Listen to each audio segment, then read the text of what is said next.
Hare Krishna. Hello, my friends. How's it going? Light. Let there be light. Haribola. Let's see what kind of message we got from Bhagavad Gita today. Whoa. We got pretenders. 3:6. Those who restrain the working senses but continue to dwell on sense objects delude themselves and are called pretenders. Such a good one. I might read that. Master of Mystics. We had this before, I believe, 1878. Why do I feel called to read the Sanskrit? I don't know. Let's see if I can do it. Yatra Yogeshvara Krishno, Yatra Partho Dhanudhara, Tatra Shririr Vijayo Bhutir, Dhruva Nithir Mathir Mama. Wherever there is Krishna, the master of all mystics, and Arjuna, the supreme archer, there will always be opulence, victory, extraordinary power, and morality. I hold this to be true. Good one. Mode of goodness, 1838. Happiness in the mode of goodness may in the beginning seem like poison, but at the end it is just like nectar, for it is born out of the peace of self-realization. Time of death, 8, 5, and 6. At the time of death, whoever relinquishes his body, remembering me alone, at once attains my nature. Of this there is no doubt. Whatever state of being one remembers when he quits his body, that state he will attain without fail. Let's read these two pretenders. 3:6. Om Namo Bhagavate Vasudevaya. Om Namo Bhagavate Vasudevaya. Om Namo Bhagavate Vasudevaya. One who restrains the senses and organs of action, but whose mind dwells on sense objects, certainly deludes himself and is called a pretender. Purport. Srila Prabhupada. There are many pretenders who refuse to work in Krishna consciousness, but make a show of meditation, while actually dwelling within the mind upon sense enjoyment. Such pretenders may also speak on dry philosophy in order to bluff sophisticated followers. But according to this verse, these are the greatest cheaters. For sense enjoyment, one can act in any capacity of the social order. But if one follows the rules and regulations of his particular status, he can make gradual progress in purifying his existence. But he who makes a show of being a yogi, while actually searching for the objects of sense gratification, must be called the greatest cheater, even though he sometimes speaks of philosophy. His knowledge has no value, because the effects of such a sinful man's knowledge are taken away by the illusory energy of the Lord. Such a pretender's mind is always impure, and therefore his show of yogic meditation has no value whatsoever. So there, don't get cheated, people. Plenty of cheaters out there. Let's read this one too. Wherever there is Krishna. 1878. So far back. This is the very last verse in the whole book. Wherever there is Krishna, the master of all mystics, and wherever there is Arjuna, the supreme archer, there will also certainly be opulence, victory, and extraordinary power and morality. That is my opinion. The Bhagavad Gita began with an inquiry of Dhritarashtra. He was hopeful of the victory of his sons, assisted by great warriors like Bhishma, Drona, and Karna. He was hopeful that the victory would be on his side. But after describing the scene in the battlefield, Sanjay told the king, "You are thinking of victory, But my opinion is that where Krishna and Arjuna are present, there will be all good fortune. He directly confirmed that Dhritarashtra could not expect victory for his side. Victory was certain for the side of Arjuna because Krishna was there. Krishna's acceptance of the post of charioteer for Arjuna wasn't an exhibition of another opulence. Krishna is full of opulences, and renunciation is one of them. There are many instances of such renunciation, for Krishna is also the master of renunciation. There's much more to this purport, but I'm not going to read it. If you need a copy of this book, I can get you one. Let me know. Bhagavad Gita. I'll send it to you. Low donation price. Okay, let's get a starseed oracle message for the collective today. Perspective. Oh, we had this before. Zoom out. Common ground. None of this matters, it says.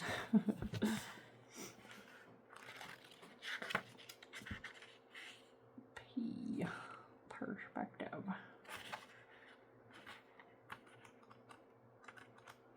Guess we need to hear this again, huh? Take a step back and look at the bigger picture of your life. Step away from the blinkered vision and reactive frame of mind of me against them. Change your perspective. Shift your point of view and zoom out, out, out. We are but a speck of dust in the universe, yet we think everything revolves around us. We see the planet as ours to own and conquer, pillaging the land and setting ourselves up for eventual extinction. We build fences and walls and create invisible borders. Mother Earth doesn't need us to survive, but we need her. It's time to wake up. A new perspective is urgently needed. I was talking about this topic with someone recently about how the Earth is reacting to all the things that are going on here. And of course she would. She's alive. She can feel what people are doing. And she can balance herself out too. Yes, she can. Okay, let's do one section here about Krishna's transcendental qualities. This one is grateful. Krishna is grateful. Any person who is conscious of his friend's beneficent activities and never forgets his service is called grateful. In the Mahabharata, Krishna says, "When I was away from Draupadi, she cried with the words, 'Hey Govinda, this call for me has put me in her debt, and that indebtedness is gradually increasing in my heart.'" This statement by Krishna gives evidence of how one can please the Supreme Lord simply by addressing him, "Hey Krishna, Hey Govinda." The Maha Mantra, Hare Krishna, Krishna Krishna, Hare Hare, Hare Rama, Rama Rama, Hare Hare, is also simply an address to the Lord and his energy. So to anyone who is constantly engaging in addressing the Lord and his energy, we can imagine how much the Supreme Lord is obliged. It is impossible for the Lord to ever forget such a devotee. It is clearly stated in this verse that anyone who addresses the Lord immediately attracts the attention of the Lord, who always remains obliged to him. That is so nice. There's more to this. I'm going to save it for next time. Grateful. Krishna's grateful for your service. He never forgets one little thing you have done for him. Haribol. Okay, let's see what's up with the tarot today. Let's get a message for our peace. A helpful message of light and encouragement. Thank you.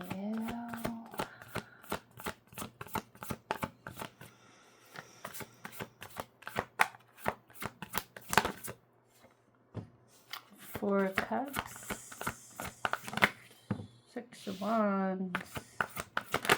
Finally, we're seeing some new things out here. Not super new, I guess. just stick with 4. Looks busy. Looks like kind of a busy time, which maybe is what's putting you in this kind of, not bored, but a little dissatisfied, a little like, yeah, so what? I got all these things, but what about it? What about that thing over there? I don't have that thing over there. What's this about, this 4 cups? It feels a little melancholy, okay? Okay. Oh my gosh, you hear my cat down there? It's so loud. The next thing that came was the 6 of Wands. So I did feel like this feeling was stemming from too much activity, too much being seen, too much being the person. Like, people are expecting a lot of you. You might be in the spotlight. It might be for your either spiritual gifts, your intuition, your wisdom, your knowledge. Like, people recognize you as that person, and it's just not thrilling to you. You need a break. You need a nap. Sorry, I don't mean that in a bad way. I love naps. I try to take one every day. The next thing out here, the 6 of Wands. Again, this is being seen. This is the spotlight. King of Swords is clarifying this, so it might be, again, this could be you or someone in your energy. This is a masculine energy who's, could be a teacher. He could be some kind of authority. He's pretty straight with his words. Authoritarian, I want to say. Wow, 10 of Cups is pretty darn happy, actually, about the whole thing. This may be how it's coming off. It's like what's in the spotlight, what's being spotlighted is some kind of happiness, fulfillment, truth. Like, this is what's being seen. And, you know, as I say, this is what's being seen, I also want to say there's usually things going on under the surface that are not being seen.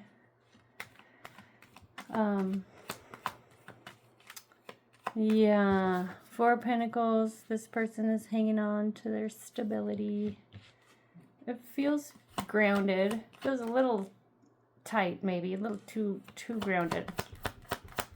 Hanging on for dear life to stability.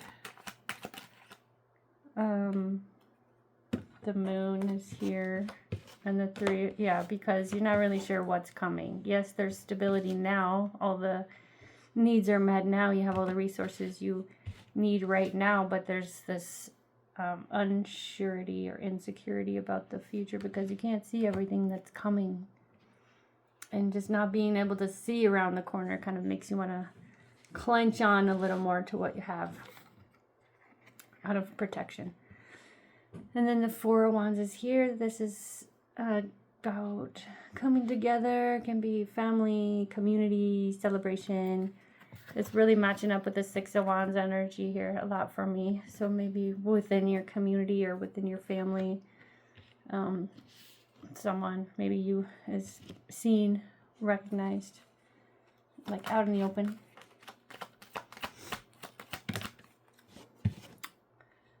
Four of Wands is being clarified by the 3 of Pentacles and the 2 of Swords.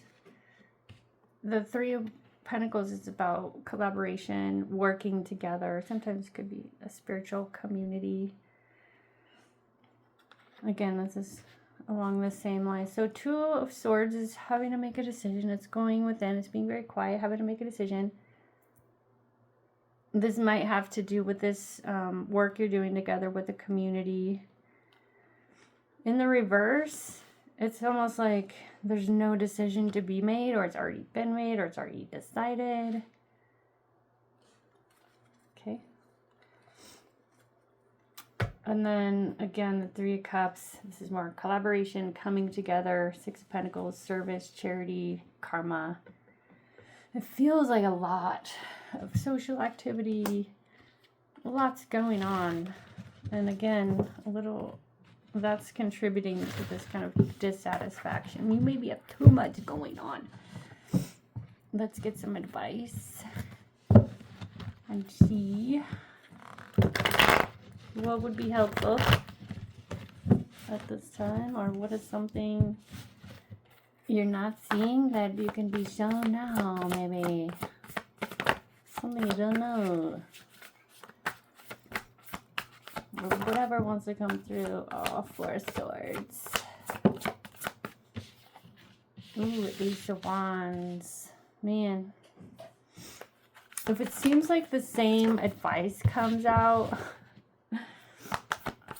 so often, what I think is that Spirit is really so straightforward, so simple. Like, why would the advice change every day? I mean, it can be more specific to your circumstances, of course, but spiritual advice every day could literally be, go inside, do some healing, be quiet for a little while. This could be healing around a family situation or a community. Yeah, where things didn't work out as planned or didn't come to fruition. Some things didn't work out. There's some healing that needs to be done around that. So the importance of healing. One, healing is possible. Everything can be healed. I want to say that. People sometimes don't know that. And they're like, oh, I'm broken. This thing happened to me and I'm broken. I'm going to be like this forever. No, you don't have to do that. Heal. You can heal some things. Ask for help. Get some help. Receive some help. Ace of Wands is here. This is about having an epiphany, a new beginning, or a new way of looking at things, maybe. Ideas, inspiration, intuition. This is also about healing and things being left out. This could be a understanding or a recognition of things that have not been dealt with yet, that need to be dealt with. It could also be a recognition of the things that were quite hurtful or damaging that you've left out now. It's like, oh, I don't have that thing in my life anymore because that was pretty hurtful. But it's kind of just seeing things in a different way, or recognizing, understanding these things. When you go inside to do the healing, to do the meditation, you can see these things in a different way, which will give you a new beginning, basically. Ace of Pentacles is a tangible new beginning. And when things end and old things clear out, it makes room for new. There's the Ace of Wands again. So much potential here for newness, new beginning. This is action, communication, manifestations. This is together. These are so powerful. There's so much energy behind that. It's like a magic wand. And I think I said this before regarding healing.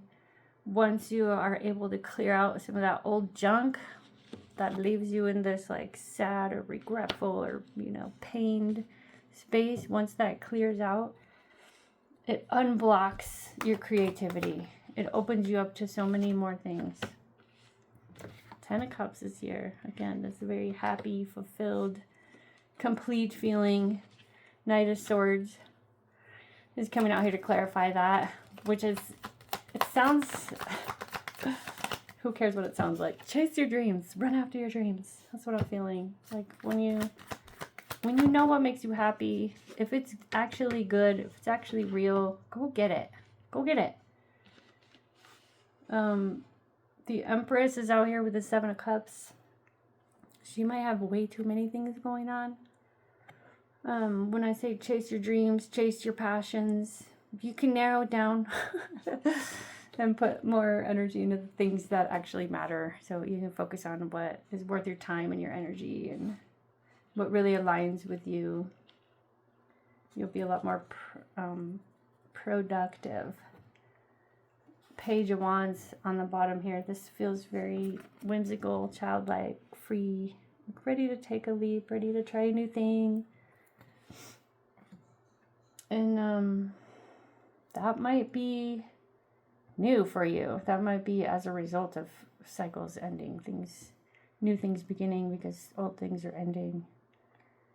With Death on the bottom here, I'm just going to say it feels transformational.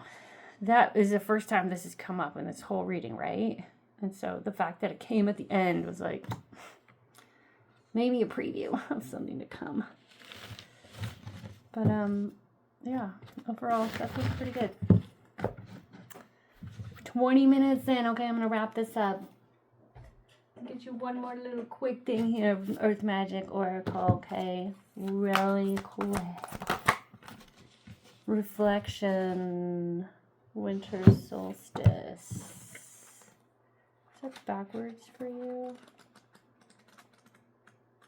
QR.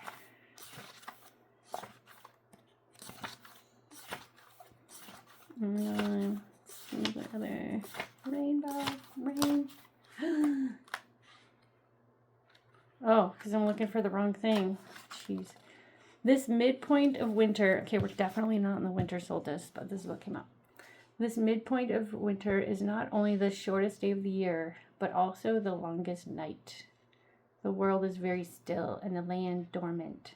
Various festivals of light are celebrated and have been for thousands of years, serving as a reminder that the light will indeed return. Throughout many cultures, there are tales describing this time as the birth of the archetypal Sun King, including the Christian story of Jesus' birth, representing the hope of renewal from the darkest period of the solar cycle. This image portrays a simple yet powerful representation of the winter solstice. We see a clear reflection of the snowy woods on the still, frozen waters of the lake. The blue tint drapes the scene with an even greater sense of quiet and solace, inviting us to walk very softly, lest we disturb the intense yet gentle grace of this scene. The reflection of the trees on the frozen lake reminds us that this is a time for us to go inside, to both our physical shelter as well as our internal world, where there contemplate the season that has passed, the season that is, and the seasons yet to come. I'm glad we did that last one. Yeah. Okay, thank you so much for tuning in. May you all be well and peaceful. And chant Hare Krishna, Hare Krishna, Hare Bol.